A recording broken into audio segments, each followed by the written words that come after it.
Bonsoir à tous, bienvenue sur votre plateau Entre Proms.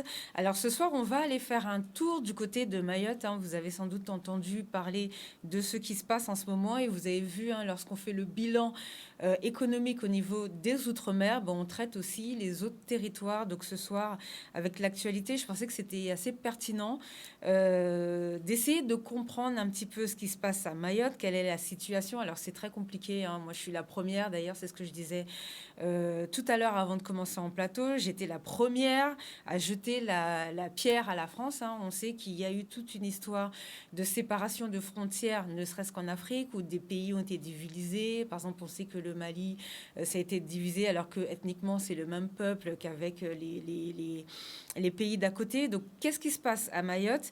Est-ce que c'est la même situation? On a récolté quelques témoignages qu'on va vous faire écouter ce soir et on va essayer de comprendre un petit peu qu'est-ce qui se passe. On sait que les Comores ont pris leur indépendance, que Mayotte a voulu rester un département. Nous-mêmes, nous sommes dans une situation au niveau des Outre-mer où on doit parler d'évolution statutaire puisque c'est le calendrier. Donc comment faire pour ne pas nous se retrouver dans cette situation, ce qui risque pas d'arriver, je pense, puisque on risque pas d'être revendiqué par la Martinique ou bien par les États-Unis ou par Cuba, sait-on jamais, ce qui pourrait arriver dans 200 ans, pourquoi pas, peut-être Cuba peut dire la Guadeloupe fait partie des Antilles, donc essayer de revendiquer les Antilles. Comment ça se passe? Et ce soir, pour en parler, nous sommes avec Nicolas Joachim-Eugène. Bonsoir. Bonsoir Sabine. Alors merci d'être là ce soir, surtout que ça a été au pied levé, puisqu'aujourd'hui on devait parler des impôts, mais vous inquiétez pas, on arrive avec cette histoire d'impôts, mais voilà, on a un petit peu chamboulé le programme. Alors Nicolas, je sais que vous travaillez aussi avec la jeunesse marine globalement, mais vous travaillez aussi avec la jeunesse de Mayotte. Donc c'est pour ça que je vous ai demandé de venir ce soir. Et avec Mac Parot, bonsoir. Bonsoir. Alors vous, je sais que vous êtes avec ANG et vous traitez aussi tous les sujets sur tout ce qui est évolution institutionnelle, que vous touchez un petit peu avec les anciennes colonies de la France pour qu'on essaye de comprendre un peu mieux cette situation avec tous les différents éléments qu'on a en notre possession. Et moi-même, on a les témoignages, donc on n'en a pas pris beaucoup, ce qui est normal, puisque... mais il faut... Alors, par rapport aux témoignages, quelque chose qui est très important de dire, c'est que concrètement, les Mahorais ont à peu près, c'est pas à peu près, ils ont tous le même témoignage. D'ailleurs, il commence à y avoir des manifestations. On sait qu'à Mayotte, il y a déjà eu des manifestations depuis des années. Ça fait des années que Mayotte manifeste. On a déjà vu des reportages en 2017. D'ailleurs, on voit le résultat de Marine Le Pen dès 2017 qui... je crois, avait fait pratiquement 40% à cette époque et qui, dans son programme, disait déjà qu'il était pour la préférence nationale à Mayotte, puisque elle, son programme là-bas, c'était que les Mahorais puissent travailler chez eux et que réduire l'immigration, enfin voilà. Donc, c'est pas quelque chose de récent, cette histoire. Et avant 2017, en 2012, il y avait déjà des manifestations et des cas. Donc là, ça commence à devenir assez critique parce que le discours des dirigeants aussi comoriens commence vraiment à devenir belliqueux. Il y a à peine 2 ans, le maire d'Anjouan, qui en plus on le rappelle, puisqu'on peut dire qu'ils sont une civilisation différente de nous. Donc eux, c'est une société matrilinéaire et matriarcale. Donc ils connaissent, contrairement à nous en Guadeloupe, ils connaissent leurs ancêtres. Donc ce n'est pas négligeable de rappeler que le président des Comores d'aujourd'hui, donc M. Azali, est un descendant d'un ancien sultan de la Grande Comore. Donc ça déjà, c'est à prendre en compte, puisque ça fait 200 ans que dans sa famille, il travaille aussi pour récupérer aussi Mayotte. Et pareil pour Anjouan, le maire d'Anjouan, lui, il a déjà dit clairement, donc dans tous les reportages passés sur la France hexagonale, que lui, voilà, il a des sociétés de bateaux, il construit des bateaux pour que les bateaux puissent aller envahir aussi Mayotte, puisque ne pouvant pas récupérer Mayotte par les armes, donc ça c'est le président des Comores qui en a parlé il y a à peine une semaine, peut-être qu'ils ont l'idée de récupérer le territoire autrement. Donc on va essayer de voir un petit peu de quoi il s'agit. Et j'avais une petite précision aussi à donner sur le contexte de ces témoignages qu'on a pu récupérer ensemble aujourd'hui. Le contexte est vraiment très tendu. Personne ne veut parler à visage découvert. Oui, tout est sous couvert d'anonymat et quelle que soit leur position. C'est-à-dire qu'en fait, on n'est pas dans un cas classique comme dans certains territoires d'outre-mer où on a ceux qu'on fait passer pour les révolutionnaires et ceux qu'on fait passer pour les comment dirais-je, tenants de l'ordre établi. Là, en fait, des deux côtés, il y a apparemment d'énormes risques. On va le voir dans certains témoignages. Et moi, ça m'a beaucoup marqué cette peur, cette terreur, en fait, qui fait que personne ne veut parler. Voilà. C'est important de le dire. D'ailleurs, on a coupé. Moi-même, j'ai coupé dans les témoignages le début, puisque la dame donnait son nom. Je pense que elle n'a pas dû faire exprès. Donc oui, et c'est important de le préciser que même politiquement, ça veut dire que même les gens qui sont chez LFI aujourd'hui en France, ils sont pour aussi l'opération qui est actuellement. Et il faut savoir que même les élus de la Réunion, qui eux connaissent la situation. Donc, par exemple, si je prends l'élu LFI, il est aussi pour cette opération, parce que eux-mêmes savent que on a deux doigts là de basculer dans quelque chose qui ressemblerait, qui pourrait commencer par quelque chose qui ressemblera à l'Ukraine, et qui, si le gouvernement ne fait rien, ça pourrait dévier sur tout ce qui s'est passé avec le Rwanda et tout. Donc, ça peut aller très loin. Donc, est-ce que vous voulez dire quelque chose? Déjà, quelle est votre impression par rapport à ce qui se passe en ce moment? Et après, on pourra écouter le premier témoignage. Pour ma part, je ne pense pas que ça ressemble à l'Ukraine. Ça ressemble déjà à l'histoire récente qu'il y a déjà entre Mayotte et les Comores. C'est des situations particulières, effectivement, c'est des situations tendues. C'est une situation... on va approfondir précédemment, mais c'est une situation aussi dont profite le système colonial français. Et au-delà de ça, je veux dire que c'est une partie de billard à plusieurs bandes. C'est-à-dire que autant au niveau des témoignages, comme tu l'as dit, ça reflète, il y a une certaine omerta qui est reflétée dans les deux parties. Autant dans ces questions-là, en réalité, il faudrait aussi avoir, par exemple, même sur le plateau, si on avait eu des Mahorais et si on avait eu aussi l'avis aussi des Comoriens, parce qu'il est tout aussi important, ça aurait été super. Mais c'est intéressant d'entendre ces témoignages, du coup. Alors, les Mahorais, ils veulent témoigner, mais ils ont peur. Parce qu'en ce moment, il faut voir qu'il y a une grosse vendetta qui n'est pas nouvelle, Donc voilà, on sait qu'il y a beaucoup de meurtres là-bas quand même, il faut quand même le reconnaître.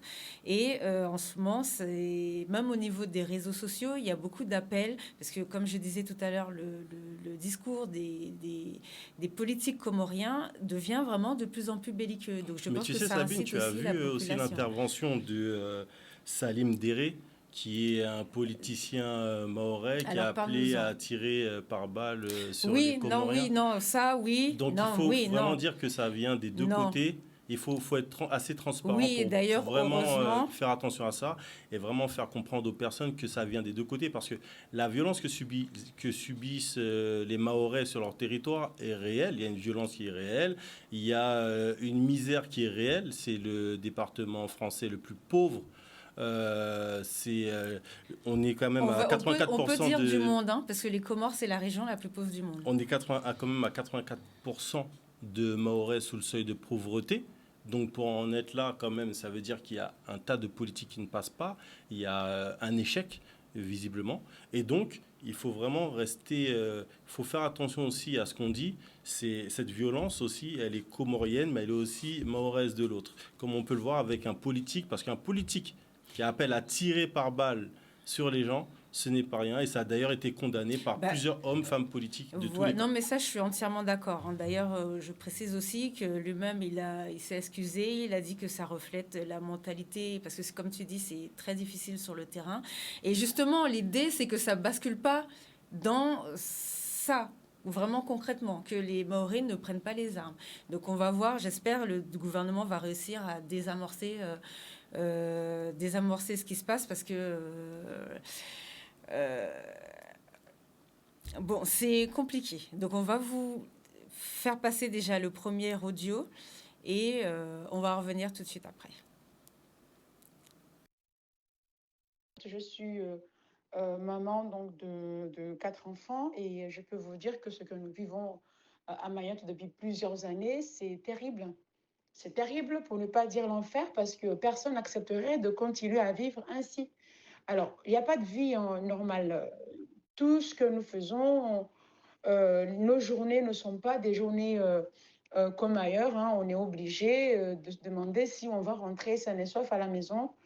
On vit dans des maisons barricadées, entourées de barres de fer pour nous protéger, et que parfois ça finit par des drames. Donc aujourd'hui, les Mahorais ne vivent pas, ils survivent, hein. On survit tous les jours, on a la boule au ventre, on se demande si ça ne sera pas à notre tour de recevoir un caillou sur la tête quand on voit des gamins, des jeunes en errance qui sèment la terreur dans nos quartiers, dans nos villages, parce que tout simplement, ce sont des enfants qui vivent dans des quartiers euh, voilà, qui ne sont pas des quartiers officiels, mais ce sont des quartiers insalubres.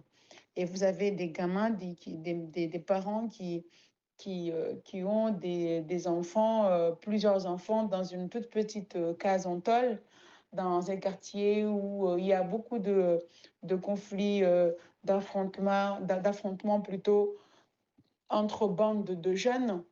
Donc, ce sont des enfants qui vivent dans la pauvreté et tout ça, c'est lié aussi à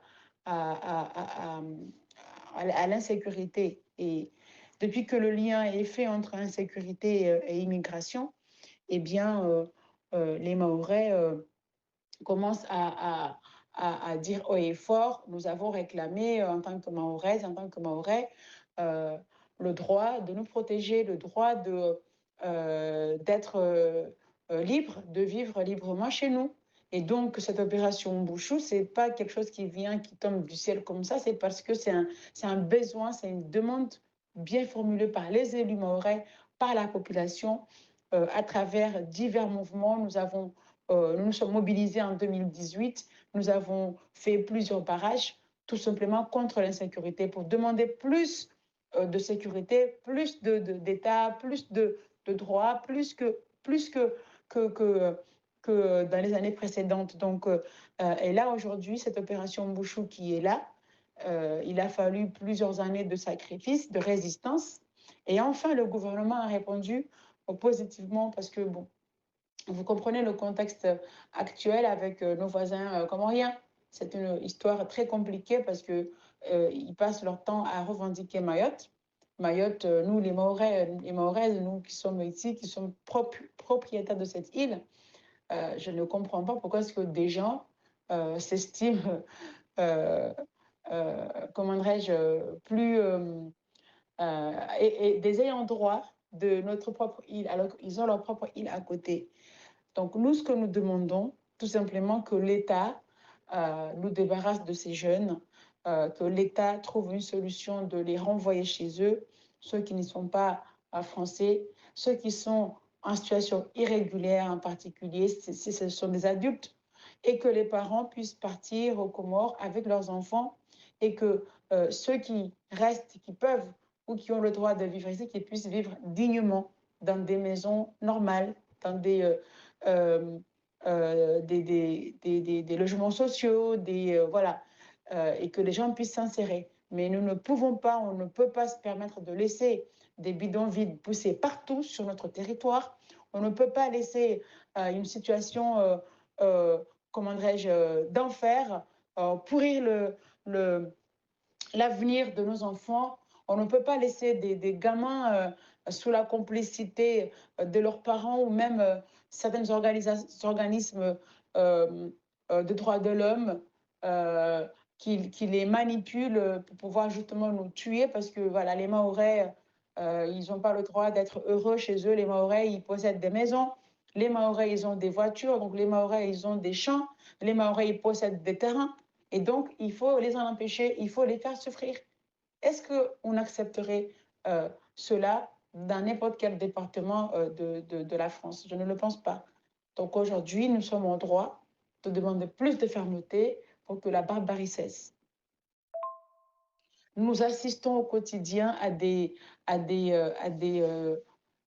à des bagarres entre villages, villages bien évidemment habités par des clandestins, donc des étrangers qui s'affrontent. Ce sont des gamins qui n'ont rien à faire, qui passent leur temps à se droguer, qui ne veulent pas aller à l'école et qui empêchent ceux qui sont scolarisés de poursuivre leur scolarité normalement en leur demandant de revenir les rejoindre et donc de continuer à grossir leur bande plus que il y a une, il y a une, il y a une rivalité entre bandes, donc chaque bande de tel quartier doit être encore plus puissante que l'autre bande de l'autre quartier.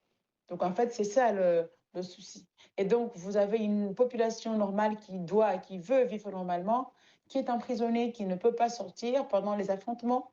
Vous avez des policiers qui n'en peuvent plus parce qu'ils sont en sous-effectif, ils n'ont pas assez de matériel. Et souvent, les jeunes en question, ils brûlent leurs véhicules, les véhicules de police. Vous avez aussi des vols, on rentre chez vous quand vous n'êtes pas là et on prend tous vos biens. Voilà, c'est des situations comme ça dans notre quotidien, tous les jours, pendant plusieurs années. Donc aujourd'hui, nous voulons que l'état de droit revienne, que l'État reprenne un peu le terrain et que enfin on puisse vivre normalement et sereinement chez nous à Mayotte, tout simplement. Mayotte soutient fortement cette opération. Les Mahorais et Mahoraises se sont mobilisés hier lors d'une grande manifestation pacifique pour montrer notre soutien sans faille à cette opération Wambouchou. Wambouchou, c'est une demande, c'est un besoin que les Mahorais ont exprimé à travers plusieurs formes. Donc, on a interpellé l'État, on a interpellé le gouvernement à plusieurs reprises. Donc aujourd'hui, on est entendu, il faut la détermination de l'État, mais aussi le soutien du peuple mahorais chez elle pour que cette opération puisse continuer dans les conditions normales. Alors, Mayotte, c'est une île qui se situe dans l'océan Indien, au milieu du canal de Mozambique, hein. Vous avez de l'autre côté euh, Madagascar et donc à l'ouest, vous avez l'Afrique de l'Est. Et nous, donc, nous sommes au milieu de ces îles, enfin, du milieu de l'océan Indien. Et donc, vous avez les Comores qui sont composées de 3 îles, mais qui n'ont jamais cessé de revendiquer Mayotte, comme quoi Mayotte appartient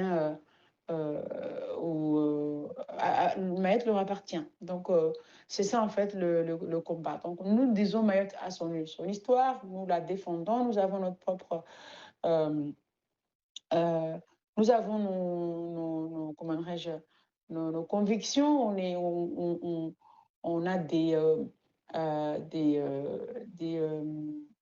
personnes qui arrivent ici, qui sont bien accueillies et donc qui se sentent bien intégrées.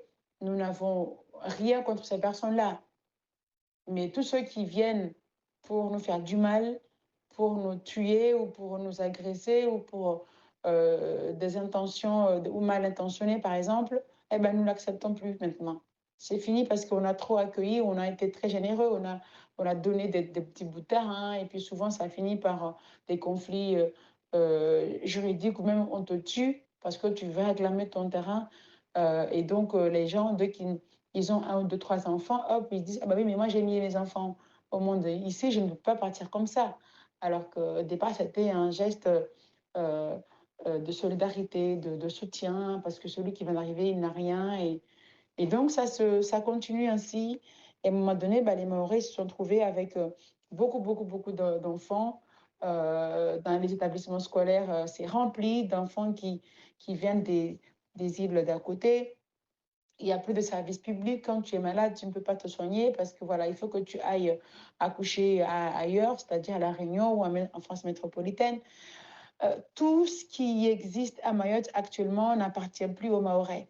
Les Mahorais, quand ils vont voir le médecin à l'hôpital, il est discriminé parce qu'on lui dit, mais oui, mais vous êtes Mahorais, vous êtes Français, vous avez la chance d'aller pouvoir vous soigner ailleurs pour laisser à ceux qui arrivent des îles Comores pour se soigner. Donc c'est ça en fait la situation réelle aujourd'hui. Alors voilà, donc ça c'est un premier témoignage reçu aujourd'hui. Alors bon, sans donner les noms et les différentes informations, euh, quel est votre avis du coup sur cette situation par rapport à ce que la dame explique? Qu'est-ce que tu en penses, Nicolas? Alors déjà, ce que je veux préciser, c'est que, comme on disait tout à l'heure, c'est un avis et ce n'est pas représentatif forcément Oui. de l'ensemble. Par contre, ce qu'on a remarqué en récoltant les témoignages aujourd'hui, c'est l'aspect commun de la peur, mais vraiment la terreur. Et donc, du coup, en analysant un petit peu ce qui est dit, on se rend compte qu'effectivement, il y a une pression énorme et qu'en fait, il faut absolument éviter les amalgames simplistes. Donc, moi, je pense qu'avec aussi les autres témoignages, on aura un petit peu d'autres idées, mais qu'il faut garder en tête que le point de vue des Comoriens, absents ce soir dans les témoignages, doit être aussi, on va dire, supputé, supposé, imaginé. Et c'est que ça qui va nous donner une vision réelle. Voilà. Alors, dans le témoignage de la dame, par rapport à ce qu'elle explique, elle explique que eux, à Mayotte, déjà la dame précise bien qu'ils sont un peuple accueillant à la base. Donc, ils ont vraiment essayé de faire... de toute façon, aussi dans le deuxième témoignage, aussi, la dame insiste beaucoup sur ça, même sur les différentes... Parce qu'il y a déjà eu plein d'émissions sur les différentes violences à Mayotte et tout ça.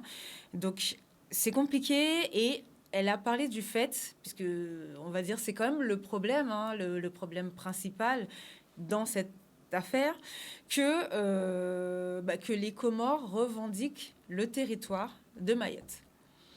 Donc moi, je voudrais savoir, est-ce que vous avez des avis sur ça? Qu'est-ce que vous en pensez? Bon, moi, je suis la première à le dire. Là, je vais le dire très calmement et très distinctement. Bien évidemment, notre cher pays a aussi contribué à mettre un peu le souk dans toute cette histoire, comme ça s'est fait sur d'autres territoires. Nous, le premier, d'ailleurs. On connaît l'histoire de la Guadeloupe. Donc, c'est pas moi, ce soir, qui vais aller encenser la France pour sa super gestion historique au niveau de cette partie du monde. Par contre, qu'est-ce que vous pensez de la situation, de la revendication des Comores? Après, on va regarder, parce que j'ai aussi une carte très simple qui est l'histoire de Mayotte. Alors, pas à partir du 15e siècle, même si j'ai des documents qui datent du 15e siècle, parce que c'est une histoire qui remonte à loin, mais à partir du moment où Mayotte devient française, que je vais vous montrer ce soir. Mais vous, qu'est-ce que vous pensez par rapport au fait que les Comores, eux, revendiquent le territoire et que les Mahorais, eux, disent nous ne sommes pas comoriens et nous l'avons jamais été et que nous ne voulons pas l'être. Est-ce que vous avez un avis sur cette situation déjà? Moi, ce que je peux dire sur l'histoire, enfin en tout cas sur cet avis de l'île des Comores qui se bat pour avoir Mayotte dans son giron. Déjà géographiquement, c'est des îles qui sont proches. Maintenant, ce qui s'est passé aussi, c'est qu'il y a quand même eu, un référendum qui s'est passé au niveau français. Donc le premier référendum qui a été majoritairement pour l'indépendance des Comores, et les Comores étaient réellement comprises par rapport à toutes ces îles. Par rapport à ça, il y a eu un deuxième référendum qui est sorti de je ne sais où. Et là, ce référendum-là, du coup, c'était plus le même. C'était pas les Comores qui étaient directement appelés à voter. Là, c'était île par île. Donc, c'est comme si, pour faire un schéma, c'est comme si on dit la Guadeloupe doit voter. Et on dit la Désirade choisit, et la Désirade, par exemple, choisit de rester française. Schématiquement, c'est ça. Donc, on est dans quelque chose qui est complexe. On a de l'histoire qui est mélangée aussi à du juridique, à de l'administratif, et on a un gouvernement français qui lui aussi a besoin a des intérêts et a des besoins de représentatifs d'être là-bas. Notamment, ça lui donne la jouissance d'un territoire qui est comme en Guadeloupe, comme pour la Guadeloupe, le territoire de la Guadeloupe via la mer est gigantesque et via Mayotte. Ils sont dans le canal du Mozambique en plus. C'est ça. Et il faut savoir que au niveau de la puissance économique, on a trouvé du pétrole. Et il y a le gaz à Mayotte. Ouais, c'est ça. Et à ce niveau-là, du coup, on a des réserves qui peuvent être supérieures à celles du Qatar. Donc, ça concerne les Comores et Mayotte, mais la France étant là, et ben là, c'est vraiment en train d'être assez tendu, en tout cas entre la France et les Comores, pour pouvoir se satisfaire de cette réserve qu'on trouve au nord-ouest de la Grande Comore. Alors, on va afficher, pour qu'on puisse comprendre les différentes évolutions qu'il y a eu à Mayotte, et ça pourrait expliquer pourquoi il y a eu un deuxième référendum, puisque les Mahorais ne voulaient pas, vraiment, ils ne voulaient pas, hein, être intégrés quand il y a eu le premier référendum. Ils ne voulaient pas entendre parler d'intégration des Comores, sachant que sous la colonisation, ça s'appelait pas les Comores, mais c'était Mayotte et les dépendances, puisque Mayotte était déjà française avant. Mais on va en parler après la publicité. On revient dans quelques instants. Bonsoir à ceux qui nous rejoignent. Donc ce soir, débat très animé, hein, sur le plateau, parce qu'on a pas mal d'éléments entre nous. Aussi, hein, Oui, voilà, c'est ça. C'est pour ça que je disais sur le plateau, parce qu'on a pas mal d'éléments entre nous qui viennent. Et c'est vrai que c'est complexe, cette histoire de Mayotte, puisqu'ils ont une histoire historique, hein. Donc ils sont aussi un peuple qui a décidé de choisir pour lui-même. D'ailleurs, c'est l'argument qu'il ne cesse de répéter. Et avant la publicité, on a entendu un premier témoignage. On va en entendre un dans quelques instants. Mais je voulais d'abord vous montrer un document. Donc c'est l'archipel des Comores. Donc comme nous aux Antilles, nous sommes un archipel, hein, avec plusieurs îles. Mais c'est pour expliquer. Donc c'est une photo qui a été réalisée depuis en 2018. Hein, donc c'est pas d'aujourd'hui, hein, puisque comme vous le savez, cette histoire avec Mayotte, de toutes les façons, par rapport au référendum, on sait que c'est compliqué. Donc ça, ce sont les différents statuts, donc les différentes évolutions statutaires de Mayotte. Ça commence en 1830. Donc les personnes qui ont fait cette carte, c'est vraiment pour que les gens puissent comprendre la manière dont ça s'est passé et pourquoi les Mahorais disent qu'ils ne sont pas, que ce n'est pas le même pays que l'archipel des Comores.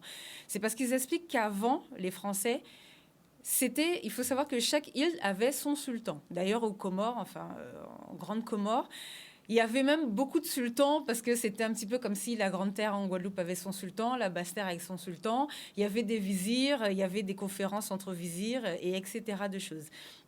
Donc ça, c'était là avant les Français. Hein. Donc c'est la manière dont Mayotte était administrée. C'est pour ça que les Mahorais, aujourd'hui, lorsque les gens leur disent Mayotte, c'est les Comores, ils demandent donne-moi le nom de notre sultan comorien, puisque si on est comorien, comment s'appelle notre sultan? Donc ça, c'est un premier point que les Mahorais expliquent. Donc, avant l'arrivée des Français, il y a eu un sultan jusqu'en 1830. Et en 1838, donc, il y a eu le fameux sultan Andrian Soy, là, qui, visiblement, lui, en plus, venait de Madagascar, parce qu'il faut savoir que la population endémique aussi de Mayotte, c'est pour ça que dans leur langue, il y a beaucoup de malgaches et tout. D'ailleurs, beaucoup de Mayotte parlent maoré, puisque c'est l'île la plus ancienne. Donc la circulation se faisait beaucoup avec l'île de Madagascar. C'est pour ça qu'ils sont très métissés malgaches là-bas. Donc ce sultan-là, avant l'arrivée des Français, c'est lui qui a vendu l'île à la France. Mais l'important, c'est de savoir pourquoi il l'a vendu en 1841, puisqu'il y a des négociations. Il faut savoir qu'avant que ça se fasse avec la France, les Mahorais ont essayé de négocier avec les Portugais.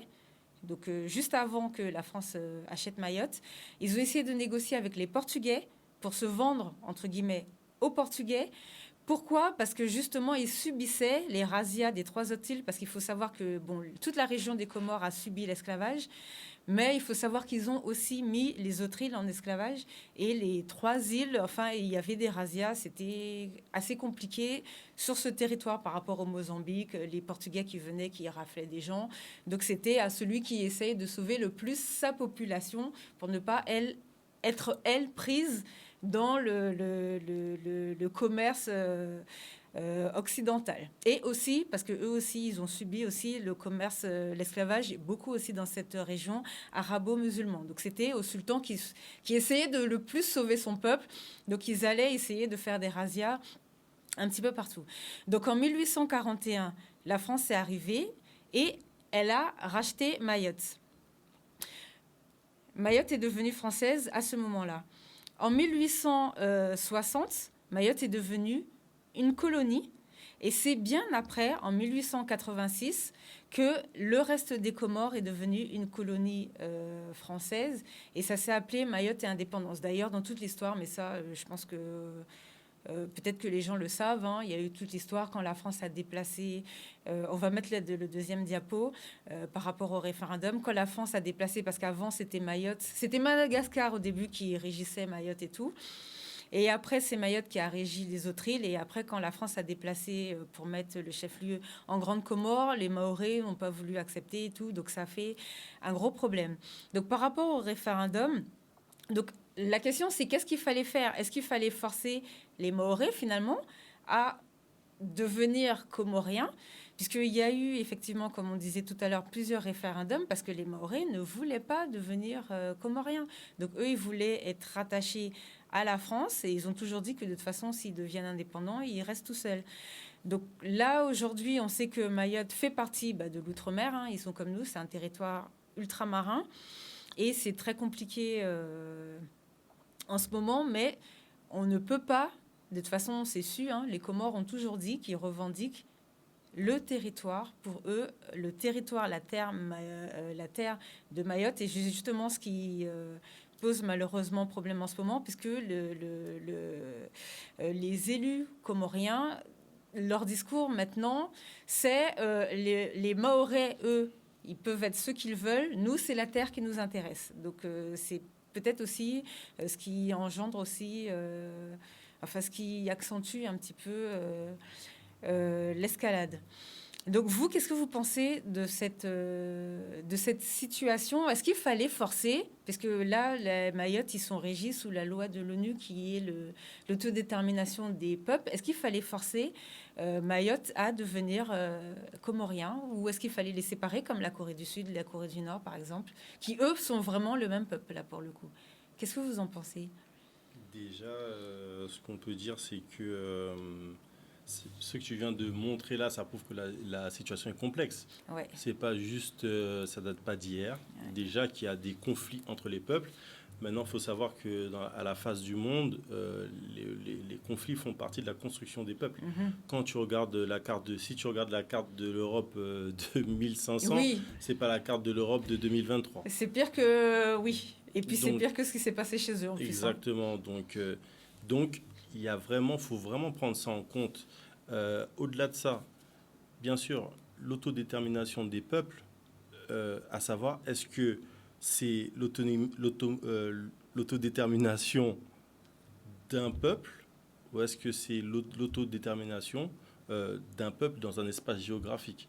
Parce que ça aussi, ça peut être pris en compte. C'est pour ça que c'est pas quelque chose de simple. C'est pour ça qu'il ne suffit pas de trancher. Parce que comme tu l'as dit, et tu le dis si bien, en fait, dans tout ce que tu fais remonter, tu ramènes des éléments qui nous parlent des Mahorais et tu nous parles aussi tu nous dis aussi qu'ils sont en conflit avec les Comoriens. Donc tu nous dis que les Comoriens revendiquent les terres et tu nous dis que de l'autre côté, les Mahorais, en fait, revendiquent le fait de garder leurs terres. Donc tu le dis bien, il y a un conflit, ce n'est pas aussi simple. Ce serait facile pour moi de venir ici, de dire les Mahorais ont raison ou les Comoriens ont raison. C'est une histoire qui est complexe. C'est une histoire qui... et justement, les guerres, ça arrange qui? Ça arrange ceux qui vendent des armes. Oui, on est d'accord sur ce point, on est entièrement d'accord. Donc, moi, vis-à-vis de cette situation-là, pour moi, c'est un billard à plusieurs bandes et c'est pas simple. Mais la première personne à qui je vois que ça profite, c'est toujours la même, c'est la colonisation. C'est un système qui est en place, c'est mettre des antagonistes les uns vers les autres, c'est laisser les situations s'envenimer. Je veux dire, si Mayotte est aussi français depuis autant de temps, il n'y a jamais eu aucune solution. C'est quand même le département français le plus pauvre de France. Tout le monde est OK avec ça. Tout le monde va dire oui, ils ont le droit. La France les a sauvés. La France a fait ci, la France a fait ça. Oui, la France les a sauvés. Regardez, ils sont dernière nation. Et ils n'ont même pas d'eau, pire que nous. Donc il faut vraiment aussi se poser des questions. Pourquoi c'est comme ça? Qu'est-ce que c'est la colonisation? la colonisation. Qu'est-ce que c'est la colonisation? La colonisation, c'est rapporter de l'argent à une métropole.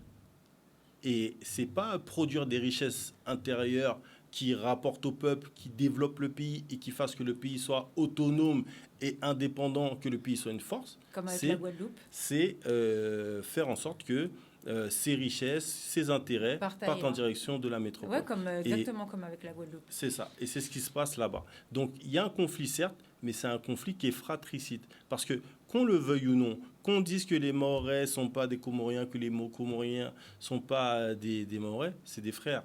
C'est un conflit qui est fratricide. Ce n'est pas des inconnus. Ce n'est pas des gens qui ne se connaissent pas. Tu vois? Donc pour toi, est-ce que c'est pareil que par exemple la Guadeloupe et la Martinique qui rentreraient en conflit, ou est-ce que la Guadeloupe et la Martinique c'est le même peuple parce qu'on est tous sur les Antilles? Pour moi, je te dirais que si tu connais ta carte, entre la Guadeloupe et la Martinique, il y a la Dominique, on est d'accord, voilà. mais donc, ça revient. Alors, est-ce que les Guadeloupéens ce sont des Dominiquais? Est-ce que les Parce que surtout que nous, on est encore plus proche de la Dominique que eux de. Moi déjà, je ne peux pas te répondre. Parce qu'en gros, c'est le discours. Enfin, c'est ce qui est dit. Donc, qu'est-ce que vous en pensez? Moi, si tu me demandes à moi personnellement, j'estime que géographiquement, il y a des gens qui avaient à décider quelque chose, ça leur appartient. Ça ne m'appartient pas à moi, Mac Parot, qui vient de Guadeloupe et qui veut dire aux gens, venez, c'est comme ça que ça se passe. Tu comprends? Je ne vis pas la situation. Ensuite, à savoir, est-ce que le peuple, ce peuple qui est dans l'océan Indien, où il y a la Réunion, là, les Réunionnais ont leur propre pensée sur les Mahorais. Oui. Les Malgaches ont leur propre pensée. Les Réunionnais ont leur propre pensée sur les Malgaches. D'accord? Oui. Donc, c'est complexe. Donc, quand tu me dis est-ce que tous les peuples sont les mêmes peuples, je ne te dis pas ça. Moi, je te dis que c'est fratricide parce que c'est vraiment des frères. C'est-à-dire qu'ils sont à côté. C'est comme si tu nous dis on rentre en guerre contre la Dominique. Eh ben, c'est fratricide, c'est nos premiers voisins. Évidemment, ce qu'on ne va évidemment, rassurez-vous, absolument on va pas jamais faire. Souhaiter ça. On vous adore. Ce que j'essaie de t'expliquer, c'est un conflit fratricide. C'est pas des gens qui ne se connaissent pas. Oui. C'est des gens qui sont à côté. C'est des gens qui commerçaient. C'est des gens qui avaient un fort commerce avant l'arrivée de la France. C'est des gens qui avaient des échanges, des échanges culturels, des échanges au niveau de la religion, des échanges à tous les niveaux. Donc, c'est pour ça que je dis que c'est pas un conflit qui est simple. C'est très compliqué. Hein. Est-ce que tu veux rajouter quelque chose? C'est très compliqué, mais c'est vrai qu'il y a... Il y a la marque des sociétés de prédation sur cette histoire, comme sur la nôtre et comme sur toute la planète. Et aujourd'hui, effectivement, il faut de plus en plus s'imprégner de ce discernement, de ne pas confondre les effets avec les causes, et en même temps de voir en perspective. Par exemple, dans le cas dont on parle ce soir sur Mayotte, on peut faire des analogies avec d'autres endroits dans le monde, mais...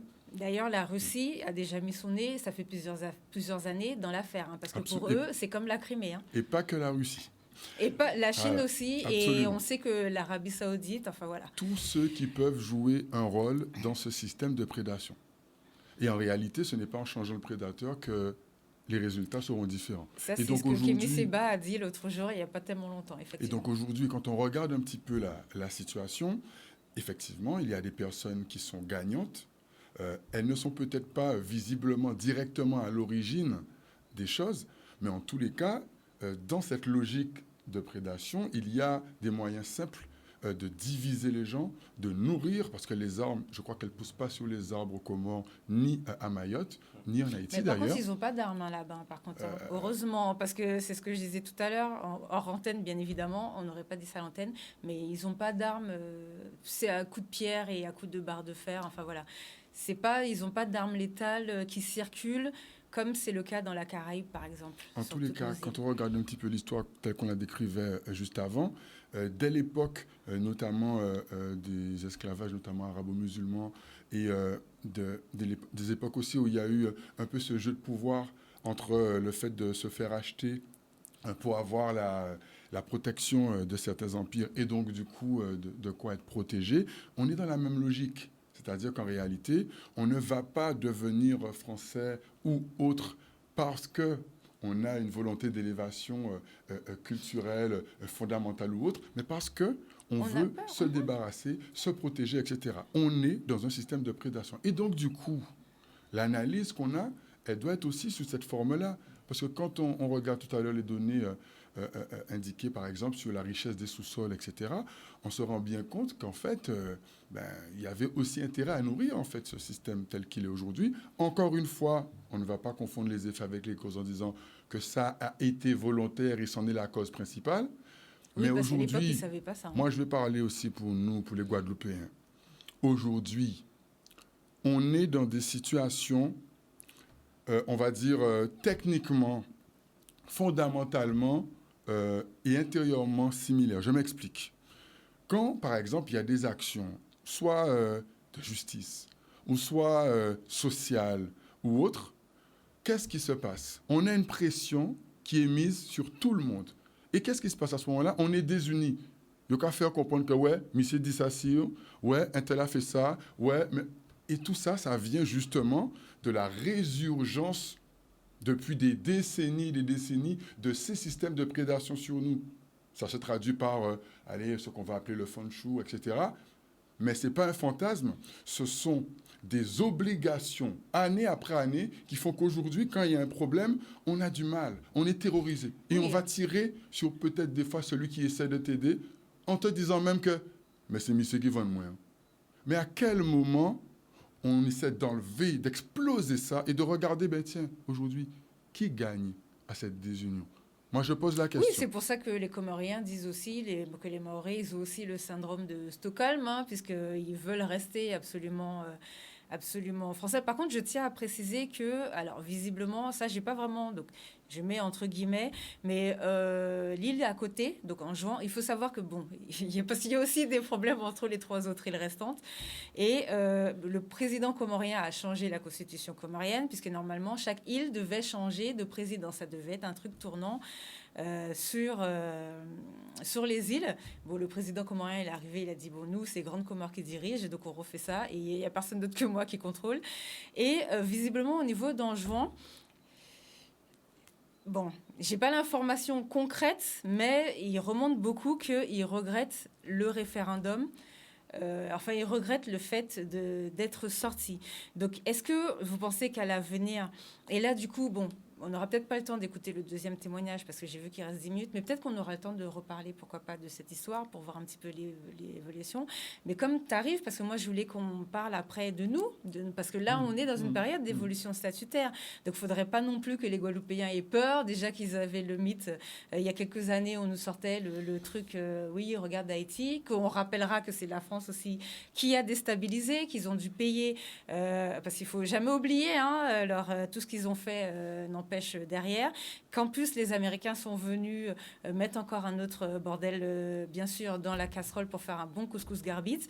Donc il faut arrêter avec l'exemple d'Haïti, surtout que Haïti, il y a plein d'endroits où c'est pas du tout des bidonvilles, quoi. Je veux dire, c'est mieux que la Guadeloupe sur plein de points.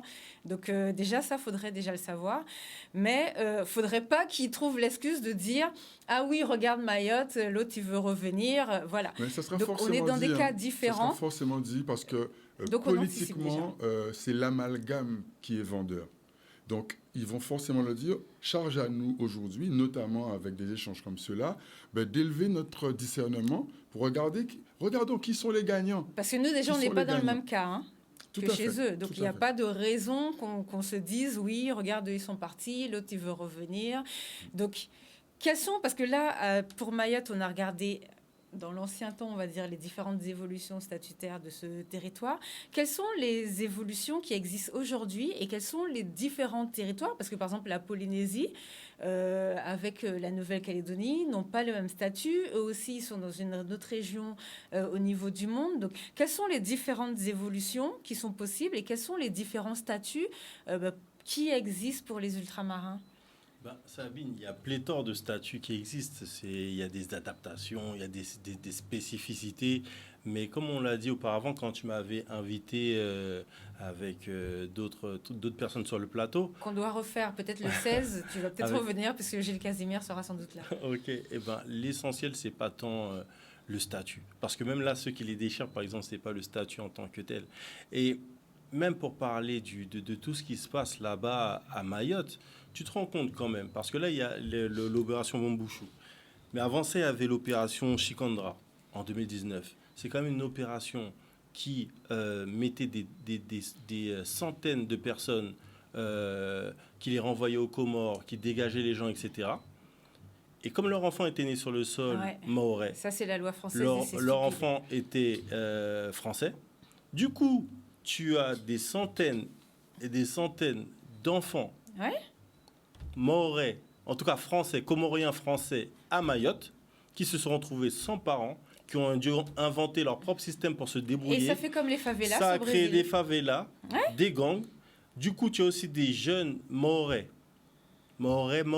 qui sont intéressés aussi par ces gangs, parce que tu sais, par les gangs, quand tu vois les gens qui mènent une vie, ni des mouns qui la pauvre, mais c'est qu'à mener en vie, on va mener une vie à ça aussi. Donc tu as des jeunes mahorais aussi qui font partie de ces gangs, il n'y a pas que des Comoriens, et qui sèment la terreur, qui s'embrouillent, etc. Ça, c'était une grosse erreur de la France, hein, ça, par contre. Mais en fait, le truc, je vais t'expliquer quelque chose. C'est les mêmes promesses, encore et encore. C'est toujours dire, on rase les choses et le mal va s'en aller. Le mal, en fait, tu le disais, cause, effet, cause. C'est pas comme ça qu'il faut voir les choses. Il faut voir les choses comme une construction. Donc tu construis, donc tu vas de l'avant pour construire. Tout simplement, tu regardes qu'est-ce qui fonctionne pas au niveau du social. Tu fais intervenir des gens, tu mets de l'argent, tu fais en sorte que les gens aient de l'eau, que les gens puissent manger à leur faim. Tu fais que les gens aient l'électricité, tu fais que les gens sachent lire, tu fais qu'il y ait un développement dans ton pays. S'il n'y a pas de développement dans un pays, comment les gens peuvent espérer faire quelque chose? Comment ils peuvent avoir de l'espoir? Comment ils peuvent se dire oui, je vais pouvoir manger à ma faim? Les gens réfléchissent là-bas à est-ce que je vais pouvoir manger à ma faim? Donc le truc, c'est quoi? C'est au lieu de faire des opérations où on vient tirer à balles réelles sur les gens, sur le sol, ou tout ce qu'on veut, au lieu de faire des choses comme ça, qu'on soit très concret, qu'on apporte des politiques très concrètes. Pourquoi, au lieu de dire je vais faire Wambouchou, en gros, je vais dégager les gens, pourquoi il ne dit pas je vais dégager la misère et que je prends en charge ceci, cela et que je mets des vrais plans en place. Sinon, ce que Mayotte demande, ce que les enfants demandent, alors moi j'aimerais vraiment votre avis sur ça, parce qu'on sait qu'il y a une histoire à la Réunion, mais c'est pas une histoire parallèle, même si ça y ressemble beaucoup. C'est-à-dire qu'il y a les fameux enfants de la Creuse, où la France, bien évidemment, comme à son habitude, elle est venue faire n'importe quoi. Donc elle a pris les enfants réunionnais, elle les a envoyés en France à d'autres qui n'avaient pas d'enfants pour repeupler des territoires. Donc elle les a arrachés à leurs parents. Là, par contre, il y a Taubira qui avait fait passer une circulaire pour essayer de désengorger au niveau de la justice cette situation des enfants. Donc, qui disait à la France, OK, ce sont des enfants abandonnés ou qui n'ont pas de parents, tout ce qu'on veut, des enfants isolés. À Mayotte, ils n'ont pas, aujourd'hui, ils n'ont pas les moyens de s'occuper des enfants. Donc, mettez-les dans les foyers répartis sur plusieurs territoires. Par exemple, à La Réunion, en Guadeloupe, sur le territoire national, sur le territoire hexagonal. Et ça, la France ne l'a jamais fait. Ça veut dire on veut bien s'occuper, garder Mayotte, on veut bien être dire aux Comoriens, non, c'est pas bien. Mais par contre, on veut pas récupérer les enfants et on laisse les Mahorais se démerder en gros tout seuls à avoir, parce qu'il faut savoir que la loi, c'est 3 enfants. Les Mahorais ont jusqu'à 7 ou 8 enfants chez eux. Ça veut dire que chez eux, pour essayer, eux, de désengorger au maximum la situation, ils ont des enfants qui sont placés chez eux. Donc jusqu'à 8 enfants par famille, ce qui est interdit sur tout le territoire. Qu'est-ce que vous pensez de cette situation? Le fait que... Moi, je pense qu'il ne faut pas mettre de pansement sur des rustines, il ne faut pas mettre de rustines sur des verrues. À un moment donné, le problème il revient toujours pareil. Quelle que soit la circulaire que Mme Taubira voulait faire passer, c'est encore une fois une action qui n'a rien à voir avec... C'est comme si là, la personne elle est en train de souffrir, elle mérite une opération à cœur ouvert, tu viens, tu ramènes un pansement. Ça ne sert à rien. À un moment donné, il y a des problèmes profonds. C'est le dernier département français. 84% de la population est sous le seuil de pauvreté. Qui répond à ça? Qui fait quoi? Quelles sont les mesures? Il n'y en a pas. Donc pourquoi il n'y a pas de mesures et pourquoi ce département intéresse la France? Pourquoi pourquoi on est autant présent, la France est autant présente dans ce département? Là est la question. Ça, c'est une grosse question. Qu'est-ce que tu en penses? C'est un avis moi, sur ça. je pense qu'il y a, heureusement, notamment chez nous, depuis quelque temps, des exemples de cohésion, d'études de personnes qui se sont mis ensemble pour expliquer les choses, comme vient de le faire ce soir Mac Parot, comme le fait aussi le collectif CPGS, avec certains aspects pédagogiques. Je pense que c'est indispensable maintenant de renforcer encore plus cette dynamique pour qu'on puisse s'approprier déjà le passé, le présent, et qu'on puisse se retrouver à, quand on émet un avis, ne plus servir de marionnette pour ceux qui nous auront donné des brides d'informations.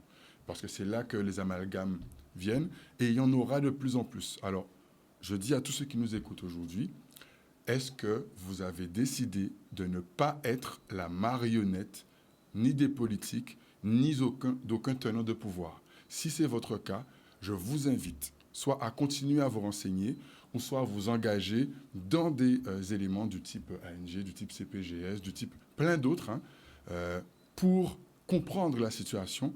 Et quand on émet un avis, que ce ne soit pas seulement le ventre vide qui parle, mais aussi la capacité de faire en sorte qu'il soit désormais rempli. Est-ce que vous avez un mot pour la fin? Je trouve que Nicolas a super bien parlé. Moi, j'ajouterais à ça que, effectivement, c'est exactement ce que tu as dit. C'est à un moment donné, on ne peut pas non plus vivre que sur les rancœurs du passé. On est en 2023. À un moment, c'est des nouvelles générations. Qu'est-ce qu'on construit? On ne peut pas rester non plus tout le temps sur « ouais, mais voilà, et c'est passé ça ». Et ceux qui doivent payer des dettes paieront leurs dettes, on leur fera payer. Mais à un moment, c'est qu'est-ce qu'on construit? Est-ce que le peuple mahorais a la possibilité de construire tel qu'il est maintenant? Est-ce que là, les dotations, est-ce que tout ce qu'il a, est-ce que vraiment il est libre? C'est ça aussi la question. Parce qu'au-delà de dire oui, ils ne sont pas frères, ils sont ceci, ils sont cela, est-ce que ce peuple est libre pour être pleinement mahorais? Et c'est la même question que je retournerai aux Guadeloupéens. Est-ce que notre peuple est réellement libre et est pleinement guadeloupéen? C'est une réelle question. Et donc c'est pour ça qu'à l'ANG, on se pose, et en tant que, c'est pas une alternative, c'est une aspiration. Parce que c'est une aspiration qu'ont toujours voulu les Guadeloupéens. À un moment donné, tu veux aussi avoir le contrôle de ton avenir. Tu ne peux pas rester là, regarder à je ne sais combien de milliers de kilomètres ce que les gens font pour toi. Tu ne peux pas non plus regarder tes politiques en chien de faïence qui n'ont pas tous les pouvoirs, qui n'ont pas les pouvoirs régaliens. Tu es dans un pays où les personnes n'ont pas les pouvoirs régaliens. Et tu viens sur eux. Et en même temps, eux-mêmes qui sont manipulés parce qu'ils ont des dotations ou des choses. Mais par exemple, il y a une culture aussi de la politique en France. Il y a une réelle culture quand tu vois qu'il y avait des fils de députés, femmes de députés qui étaient embauchés à l'Assemblée nationale. Il y a une réelle culture. Ah, mais oui, il y a une réelle ne culture. serait-ce qu'en Guadeloupe avec l'eau, le scandale dont personne n'en parle jamais. Cette culture aussi, c'est pas inhérent à la Guadeloupe. Elle est française. Je lisais un livre récemment sur les élections, comment ont été truquées les élections dans les années je ne sais combien en Guadeloupe. C'est quelque chose qui s'est fait et c'est quelque chose qui est réel. Donc à un moment donné aussi, c'est à nous de faire notre choix de société. On décide. On décide que, par exemple, on veut de la probité, on veut des gens qui soient qualifiés, on veut des gens ou qui soient sanctionnés. Parce qu'ici, il y a un paquet de gens qui font des erreurs et qu'on voit, ils ont des petites sanctions, ou ils sont inéligibles, ou ceci ou cela. Non, si c'est toi qui es au pouvoir et tu vois qu'il a joué avec ton argent, tu te demandes que ces personnes-là soient réellement traduisibles devant les tribunaux et qu'elles aient des réelles sanctions. Et ça, quand tu penses comme ça, tu vas de l'avant. Parce que tu mets justement des cadenas dans chaque élément de ta société pour avancer. Dans l'économie, pour ne pas être dans une économie de prédation et de capitalisme effréné où celui qui a le plus d'argent fait ce qu'il veut. Non, parce que c'est le capitalisme qui nous a emmenés ici, le capitalisme effréné en tout cas. Donc voilà, donc il y a des contrôles à faire. Ça ne veut pas dire qu'on ne peut pas faire de business, mais il y a des contrôles à faire, il y a des contrôles à avoir. Et il faut aller de l'avant à ce niveau-là. Bon, voilà, alors juste parce que là, on va rendre l'antenne. Donc, pour finir ma phrase avant que les gens disent « Mais si, nous, l'eau, on en parle tout le temps ». Non, ce que je disais, c'est que les anciens préfets, leurs femmes travaillaient dans les organismes de l'eau ici. Donc, c'est peut-être pas non plus un hasard si il y avait avait pas de contrôle qui était fait, vu que c'était leurs propres femmes qui foutaient le bordel dans le pays. Bon, désolé pour l'expression, mais au point où on en est de toute façon. Et puis, tu as des gens qui ont trop touché dans la marmite. Après, c'est dur pour eux de dire que c'est difficile pour eux de dire que qu'ils viennent après roucler, parce qu'ensuite, tu as des gouvernants français qui tu viens roucler devant eux parce que tu as des velléités Sankara tout d'un coup. Tu vois, tu t'es retourné après avoir profité du système pendant tant d'années et tu as un gouvernement français qui va te dire écoute, mon vieux, si tu viens jouer le Sankara, voilà le dossier. On doit rendre l'antenne. On part en courant. Alors, pour finir le générique de fin, on va vous mettre... moi, je voulais... parce que, voilà, les... Mayotte, ils ont aussi une culture et nous, on a le gros cas et eux, ils ont un chant que je voulais, pour ceux qui ne connaissent pas, vous faire découvrir. Je pense qu'il faudrait qu'on refasse des débats comme ça et surtout pour savoir est-ce que nous, Guadeloupéens, on peut aider. On sait par exemple des fois quand il y a des intempéries en Haïti ou sur les autres îles, on aide. Donc, qu'est-ce qu'on peut faire pour aider sur le territoire à Mayotte? Est-ce qu'on peut envoyer de la nourriture, des aides, de l'argent, faire une cagnotte? Je ne sais pas. Mais en tout cas, on verra... on va essayer d'en reparler quand même. Ça serait cool. Au moins que les gens à Mayotte ne se sentent pas abandonnés, parce que là, en ce moment, ils se sentent aussi très lâchés, puisqu'ils n'ont même pas d'eau sur leur territoire. Et on remercie tous ceux qui ont pris le temps de nous envoyer leurs témoignages. Les témoignages, alors pour les témoignages qu'on n'a pas fini de diffuser, comme je disais tout à l'heure, on va reparler de ça, même si c'est hors antenne, on va faire, des débats. Voilà. Et comme ça, exactement, on diffusera le reste des témoignages. Merci à tous de nous avoir suivis. Alors, normalement, on verra. La semaine prochaine, on va parler des impôts. Donc voilà, que vous sachiez à quelle sauce vous allez être mangé pour que François Hollande puisse aller voir sa meuf à scooter. Non, je rigole. Enfin, pas tant que ça. Bonne soirée à tous, bonne semaine, au revoir.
Le débat, c'est la danse traditionnelle, des chants et danses traditionnelles.